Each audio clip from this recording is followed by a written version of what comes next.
So, hey everyone, welcome back to my channel, and I really hope that you all are doing great in your life.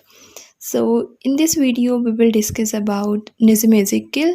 आप में से बहुत सारे लोगों को इनके बारे में पता होगा, नहीं भी पता होगा तो भी कोई प्रॉब्लम नहीं है, because we will discuss about him in this video. So, let's start the video.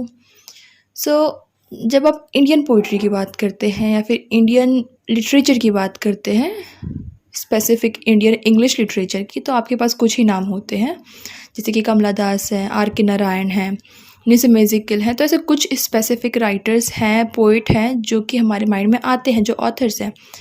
और उनमें से निज़म एज़ेकियल इसलिए इम्पॉर्टेंट है बिकॉज़ इन्हें बोला जाता है कि ये फादर थे जो इंग्लिश वर्ड्स लिखे जाते थे, पोस्ट इंडिपेंडेंस जो इंडियन वर्ड्स लिखे जाते थे in English, he was the father of it. तो इसलिए ये इम्पॉर्टेंट है। प्लस इनके जो वर्क है वो और भी ज़्यादा इंपॉर्टेंस इसलिए रखते हैं क्योंकि इनका टाइम पीरियड ऐसा था। सेकंड चीज़ के जोइश थे, मतलब ये ही वॉज बॉर्न इन 1924 इन बॉम्बे, लेकिन बॉम्बे में थे, लेकिन इनकी जो फैमिली थी या फिर जो इनका बाय बर्थ जो इनका रिलीजन था वो जोइश था। जोइश फैमिली में ही वॉज बॉर्न, और ये मराठी स्पीकिंग भी थे, मतलब कि मराठी बोलते थे क्योंकि मराठी फैमिली में ही वॉज बॉर्न। तो इसीलिए इनकी इम्पोर्टेंस बहुत है इस वर्क में। प्लस दूसरी चीज़ ये कि इन्होंने अपने बहुत सारे आर्टिकल्स में या फिर इंटरव्यूज़ में ये बोला है कि इंडिया को ये अपने सबसे ज़्यादा करीब पाते हैं, या फिर इंडिया के साथ ये बहुत ज़्यादा रिलेट कर पाते हैं, अपने आप को कनेक्ट कर पाते हैं। एक तरफ ये नहीं बोलूँगी मैं, इनके अंदर कहीं ना कहीं एलिनेशन की फीलिंग थी कि ये खुद को बिलोंग नहीं कर पा रहे हैं। जैसे अगर ये लंदन में थे, इंग्लैंड में थे, तो वहाँ पर ये फॉरेनर थे। ऑफकोर्स वो फॉरेनर है क्योंकि इंडियन थे, तो दूसरी कंट्री में फॉरेनर थे। लेकिन इंडिया में भी अगर हम एक प्रोस्पेक्टिव से सोचें तो इनको कहीं ना कहीं वो फीलिंग होती होगी कि नहीं, ये भी एक इंडिया में भी इनकी जो रूट्स है उस तरीके से नहीं है, बिकॉज ही वॉज जोइश। तो इन्होंने अपने इंटरव्यूज़ में बोला है कि ये इंडिया के लिए कुछ करना चाहते हैं, और जो इन्होंने वर्क्स लिखे हैं, जो इन्होंने वर्क लिखे हैं, पोएम लिखी है, पोइट्री की जो कलेक्शन है, वो सब कहीं ना कहीं इनका एक कंट्रीब्यूशन है इंडिया के लिए, जो ये अपने आर्टिकल्स में बोलते थे, अपने इंटरव्यूज़ में बोलते थे कि ये कुछ करना चाहते हैं। तो अब हम इनके बारे में स्टार्ट करेंगे, मेनली इनकी बायोग्राफी को स्टार्ट करेंगे इस वीडियो में, एंड नेक्स्ट वीडियोस में मे बी हम इनके वर्क को करें या फिर हम किसी और राइटर की बायोग्राफी को करें जो कि इंपॉर्टेंट है लिटरेचर में, और मेनली इंडियन की अगर मैं बात करूँ उसमें।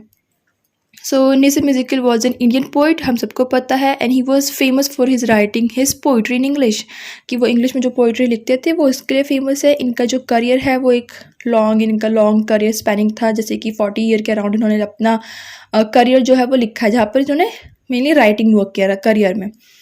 और इस टाइम पे इन्होंने बहुत ज़्यादा लोगों को भी इन्फ्लुएंस किया था, बहुत सारे लिटरेरी सीन्स को इन्फ्लुएंस किया इंडिया में। और ऐसे बहुत सारे मैनी स्कॉलर्स जो हैं, बहुत सारे ऐसे स्कॉलर्स हैं, हिस्टोरियंस हैं, जो इनके फर्स्ट कलेक्शन को, जो पोइट्री का इनका फर्स्ट कलेक्शन पब्लिश हुआ था, अ टाइम टू चेंज, जो कि when he was in 28 years old he published that poetry collection. तो बहुत सारे स्कॉलर्स मानते हैं कि जो पोइट्री का कलेक्शन था, this was the turning point in post colonial Indian literature, क्योंकि आफ्टर इंडिपेंडेंस वो पब्लिश हुई थी। एज़ेकियल वॉज बॉर्न इन 1924 बॉम्बे में इन अ जोइश फैमिली, जैसे कि मैंने आपको बताया था कि वो बॉम्बे में जोइश फैमिली में बर्थ हुआ था इनका। और दे वो पार्ट ऑफ मुंबई की जो मराठी स्पीकिंग जोइश कम्युनिटी है, जिस कम्युनिटी में वो बर्थ हुआ था, बिलोंग करते हैं, उसका नाम है बेन इज़राइल। इसको मैंने साइड में लिख दिया है विद हाईलाइटर, क्योंकि ऐसी ही चीज़ें जो होती है वो एग्ज़ाम में पूछी जाती है मेनली, जो कि थोड़ी सी स्पेसिफिक हों। हालांकि हमें पता है हाँ इन्होंने पढ़ाई करी, ये क्या वो क्या, लेकिन स्पेसिफिक क्या है, जैसे कि इनका फर्स्ट कलेक्शन और ये किस कम्युनिटी से बिलोंग करते थे, कहाँ पे इनका बर्थ हुआ था, ऐसी कुछ चीज़ें होती है जो इम्पॉर्टेंट होती हैं। सो जो सेकंड चीज़ है, सेकंड थिंग है विच इज़ इम्पॉर्टेंट, कि जो इनके पेरेंट्स थे, दे बोथ वर टीचर्स। जैसे कि इनके जो फादर थे वो बॉटनी स्टूडेंट्स को पढ़ाते थे एट विल्सन कॉलेज। इनकी जो मदर थी वो प्रिंसिपल थी उन्हीं के कॉलेज, उन्हीं का जो स्कूल है उसी कॉलेज में, स्कूल में। एज़ेकियल हैं, he was graduated with his bachelors degree in 1947, जिस टाइम पे इंडिया को इंडिपेंडेंस मिली थी, एंड 48 में ये इंग्लैंड चले गए थे, और वहाँ पर जाने के बाद इन्होंने पढ़ाई करी, फ़िलासफ़ी की लंदन में। वो वहाँ पे 3 ईयर्स और थे, 3.5 ईयर्स थे वहाँ पर, उन्होंने वहाँ पे थोड़ा बहुत वर्क भी किया था। और जब वो वापस आए 52 में, उसके बाद इन्होंने शादी भी कर ली थी। ही गॉट मैरिड उसके बाद इन्होंने कुछ ऐसे एडिटर वर्क भी करे हैं, assistant editor work for illustrated weekly, जो कि एक मैगज़ीन है 1953 में। उसके बाद इन्होंने एक मंथली लिटरेरी मैगज़ीन को भी फाउंड किया इम्प्रिंट, जिसका नाम है, इसको भी इम्पोर्टेंट में मार्क कर लीजिए। टाइम पीरियड था 1961। उसके बाद ये क्रिटिक भी बन गए because he was an poet writer critic as well. तो ये एक आर्ट क्रिटिक बन गए for the Times of India. इन्होंने कुछ पोइट्री भी एडिट करी है। इन्होंने एडिट करी है पोइट्री इंडिया फ्रॉम 66 से 67 के बीच में। और इस टाइम में, इस जो इनका टाइम चल रहा था, इस टाइम पे अपने करियर में इन्होंने बहुत सारी पोइट्रीज़ को, बहुत सारे प्लेस को भी पब्लिश किया था। He was professor of English. इन्होंने इंग्लिश के प्रोफेसर का भी वर्क किया है। ये रीडर भी थे American literature at Bombay University 1990s के अराउंड में। सेक्रेटरी भी थे, secretary of Indian branch of the International Writers Organization PEN। And then PEN को भी हाईलाइट कर दिया है मैंने because this is important. And ऐसे इनके बहुत सारे वर्क है जो इम्पॉर्टेंट है। उसके बाद एजिकल है, इन्हें साहित्य अकादमी कल्चरल अवार्ड भी मिला था 1983 में, जो कि बहुत ही इंपॉर्टेंट है कि इन्हें कब मिला, क्यों मिला, किस चीज़ के लिए मिला। प्लस इन्हें पद्मश्री भी मिला था, जो कि इंडिया का हाईएस्ट ऑनर एक अवार्ड होता है फॉर सिविलियन, इन 1988 में। तो ये तो था इनके बारे में कुछ चीज़ें। इसके बाद इसमें बोला गया है ही वॉज डाइड इन 2004, जब इन्होंने बहुत ज़्यादा टाइम तक अपनी जो अल्जाइमर की जो डिज़ीज़ थी इनको, उसके साथ ही बहुत ज़्यादा टाइम तक लड़ते रहे। उसके बाद इनकी डेथ हो गई। और उनकी डेथ के टाइम पे ये बहुत फेमस थे, इन्फ्लुएंशियल इंडियन पोइट थे जो इंग्लिश में लिखा करते थे। अब despite the fact that he wrote in English, कि इन्होंने इंग्लिश में वर्क लिखे हैं, बट स्टिल इनके जो वर्क्स है somehow we can see the themes which is mainly associated with the daily life of Indians, कि इंडियन की डेली लाइफ के ऊपर लिखा है, although he wrote in English.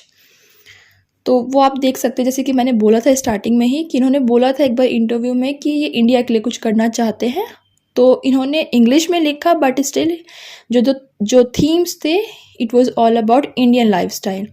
और अपने करियर में इन्होंने बहुत सारी पोइट्रीज़ लिखी जो बहुत ज़्यादा सुटेबल हैं इंडिया के लिए और इंडियन चीज़ों को डील करती हैं कहीं ना कहीं। Ezekiel has been criticized in the past as not being authentically Indian on the account of his Jewish background. As I said कि कहीं ना कहीं इनके अंदर वो जो फीलिंग थी that he is an foreigner in India as well, because जो इनका बैकग्राउंड था इट वाज जूइश। तो ऐसे बहुत सारे लोगों ने इन्हें क्रिटिसाइज़ किया था पास्ट में, वो इसलिए क्योंकि इनका जो जूइश बैकग्राउंड था उसकी वजह से, कि एक तरफ इनका जो बैकग्राउंड है वो जूइश बैकग्राउंड है और दूसरी तरफ ये कहीं ना कहीं दिखाते हैं कि इंडियन चीज़ों से रिलेटेड अपना वर्क कर रहे हैं। तो जो एजिकल है उन्होंने एक बार लिखा था 1976 एक ऐसे में, ऐसे का नाम था नायपॉल्स इंडिया एंड माइन, कि उनका VS नायपॉल और उनका इंडिया और मेरा इंडिया। उसमें इन्होंने इस चीज़ से डिसएग्री किया दूसरे पोइट से। मैं कोर्ट में लिखूंगी, इन्होंने बोला था while I am not a Hindu but my background makes me natural outsider, which was Ezekiel's worry, कि वो कहीं ना कहीं अपने बैकग्राउंड की वजह से अपने आप को आउटसाइडर की तरह कंसिडर करते थे। Circumstances and the decisions relate me to India, जो सर्कमस्टांसिस है, जो डिसीजंस है, वो उनको इंडिया से कनेक्ट करती है, ना कि उनका जो हिंदू और जो जूइश फैमिली के बीच में डिफरेंस है या फिर उनका जो बैकग्राउंड डिफरेंस है वो उन्हें कनेक्ट करती है। In other countries, I am a foreigner. In India, I am an Indian. When I was 18, a friend asked me what about my ambition was, and I said, with the naive modesty of youth, to do something for India.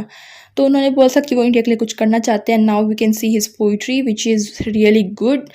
तो वो उन्होंने India के लिए कहीं ना कहीं एक attribute है, उन्होंने इंडिया को दिया है, कुछ करना चाहते थे तो वो चीज़ उन्होंने दी है।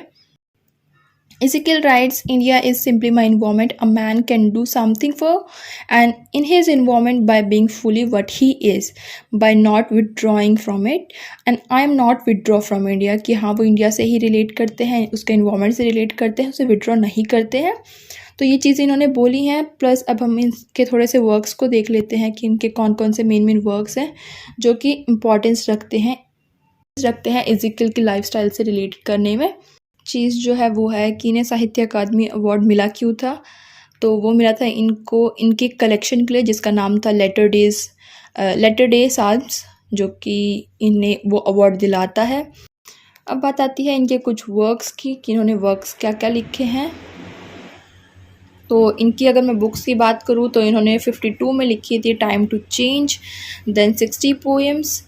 इन सब के जो टाइम पीरियड है वो आपको स्क्रीन पे मिल जाएंगे। And then the Discovery of India जो कि 56 में हुई थी पब्लिश, एंड देन 59 में द थर्ड, 60 में द फिनिश्ड मैन, 65 में the exact name, snake skin and other poems, hymns in darkness, latter day psalms, collected poems. तो ये तो था इनका कुछ बुक्स का कलेक्शन। उसके बाद इन्होंने कुछ प्ले भी लिखे हैं जैसे कि द थ्री प्लेज और do not call it suicide. उसके बाद कुछ प्रोज भी हैं इनके। एंड देन इन्होंने किन किन चीज़ों के अंदर एडिटर का वर्क किया है वो। एंड देन लास्टली इनकी पोएम जो कि इंपॉर्टेंस रखती है और हमने बहुत सारी पढ़ रखी है, जैसे कि द कपल हमने नहीं पढ़ी लेकिन द एंटरप्राइज हमने पढ़ी है, a time to change, philosophy, island, the professor, soap, marriage in the country code, how the English lesson ended, the paradise flycatcher, night of the scorpion, goodbye party for Miss Pushpa, and then entertainment was the best of one, background casually, poet lover and bird watcher. तो ये तो थे इनके कुछ main works. So I will see you in the next video which will be mainly about his work, his any work, like poetry भी हो सकता है, कोई और चीज़ भी हो सकती है जो कि हम स्टार्ट करेंगे अगले वर्क में।